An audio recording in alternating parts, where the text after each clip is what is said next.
यह case south Africa के एक आदमी मार्टिन पिस्टोरियस का है। यह आदमी 12 साल तक अपने ही जिस्म में कैद रहा, लेकिन कहानी तब शुरू होती है जब मार्टिन पिस्टोरियस सिर्फ 12 साल का था। ये एक नॉर्मल हेल्दी बच्चा था जो अपने माँ बाप और 2 बहन भाइयों के साथ साउथ अफ्रीका के शहर जोहान्सबर्ग में रहता था। ये बात 1998 के आखिर की है, जब मार्टिन की एक दिन तबीयत खराब हो गई और उसके गले में दर्द होना शुरू हो गया। लेकिन इसको अंदाजा नहीं था कि यह आम दिखने वाला दर्द दरअसल इसकी जिंदगी तब्दील कर देगा। जब उस दिन मार्टिन स्कूल से वापस आया तो उसको सर्दी लग रही थी और गले में दर्द भी था, जैसे कि उसे फ्लू हुआ हो। लेकिन किसी को अंदाजा नहीं था कि मार्टिन अब कभी भी मुकम्मल तौर पर सेहतयाब नहीं हो सकता। मार्टिन पहले जैसा नहीं रहा। कुछ महीनों में उसकी बॉडी ने हरकत करना छोड़ दी।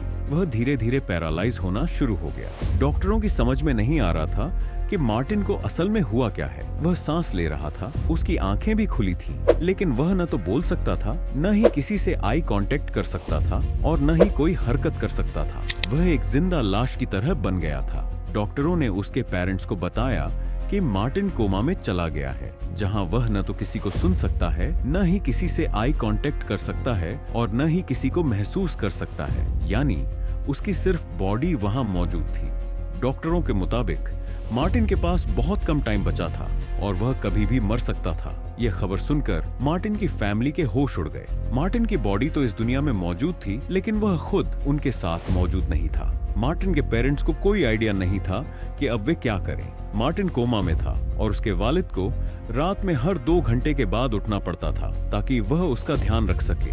लेकिन मार्टिन को इसका कोई एहसास नहीं था कि उसके साथ क्या हो रहा है। किसी के वहम व गुमान में भी नहीं था कि तकरीबन 4 साल बाद मार्टिन को होश आना शुरू हो गया था। वह इस कोमा से बाहर आ रहा था। मार्टिन को लगता था कि उसके दिमाग में हर तरफ धुंध भरी हुई है। उसे इतना तो समझ आ रहा था कि उसके साथ कुछ न कुछ गलत हुआ है, जैसे वह कोई सपना देख रहा हो। और फिर कुछ अरसे में मार्टिन को मुकम्मल होश आ गया। लेकिन कहानी यहाँ खत्म नहीं होती। यहीं से एक बहुत बड़ा मसला शुरू हुआ। मार्टिन को होश तो आ गया, लेकिन वह न तो बोल सकता था और न ही हिल सकता था। वह पूरी तरह होश में था, लेकिन यह बात सिर्फ मार्टिन खुद ही जानता था। यानी उसे सब पता था कि कौन क्या बोल रहा है और दुनिया में क्या हो रहा है, लेकिन यह बात किसी और को नहीं पता थी।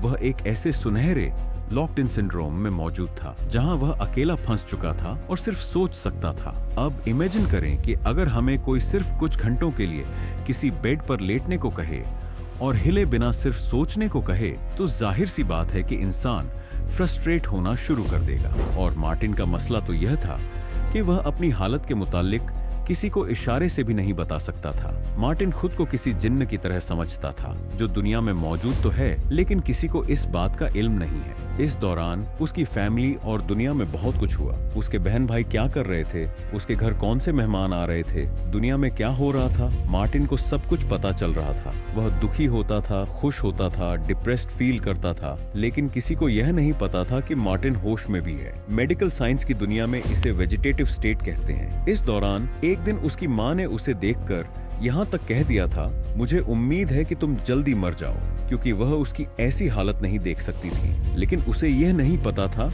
कि मार्टिन सब सुन रहा था। मार्टिन के वालिद ने उसका बहुत ज्यादा ख्याल रखा। उसके साथ साथ मार्टिन का ख्याल रखने की जिम्मेदारी एक औरत के पास भी थी। जब मार्टिन 25 साल का हुआ तो उसे लगा कि अब वह सारी जिंदगी ऐसे ही गुजार देगा और अब उसकी सोच ही उसकी दुनिया है। लेकिन फिर एक दिन ऐसा करिश्मा हुआ जिसने उसकी जिंदगी फिर से बदल दी। वह औरत जो मार्टिन का ख्याल रखती थी, उसे एहसास हुआ कि मार्टिन दरअसल होश में है और ये सब कुछ रुक सकता है।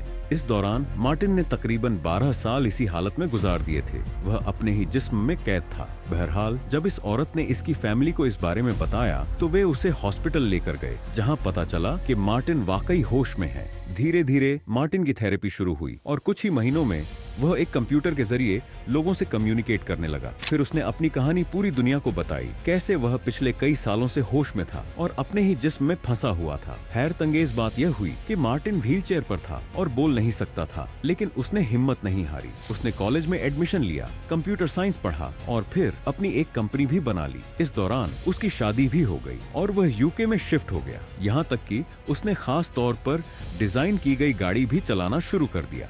2011 में मार्टिन ने एक किताब लिखी जिसका नाम गोस्ट बॉय था। उसकी कहानी ने पूरी दुनिया को हिला कर रख दिया था। आज मार्टिन यूके में मौजूद है और उसे गोस्ट बॉय के नाम से जाना जाता है।